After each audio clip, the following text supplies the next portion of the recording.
আজ ছিল শ্রাবণ মাসের প্রথম সোমবার। এই শ্রাবণ মাসের সোমবারগুলোর জন্য সারা বছর কিন্তু অপেক্ষা করে থাকি। আমিও সকালে স্নান করে উপোস থেকে পুজো সেরে নিলাম। দুধ দিয়ে, ঘি দিয়ে, গঙ্গা জল দিয়ে ঠাকুরকে স্নান করিয়ে নিয়েছি।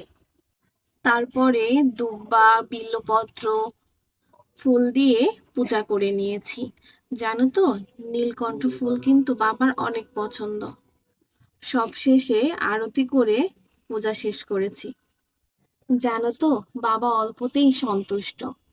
তাকে যদি শুধু ফুল বিল্বপত্র দিয়েই পূজা করা হয় আর সাথে যদি থাকে ভক্তি, তাহলে কিন্তু আর কোনো কিছুরই দরকার হয় না। বাবা তাতেই সন্তুষ্ট হয়ে যায়। আর এই শ্রাবণ মাসকে বাবার মাস বলা হয়। শ্রাবণ মাসের অনেক মাহাত্ম্য আছে কিন্তু। সব মিলিয়ে আজকে সকালটা ছিল খুবই সুন্দর। যদি সকালটা শুরু করা যায় পূজা দিয়ে, তাহলে তো আর কোনো কথাই থাকে না।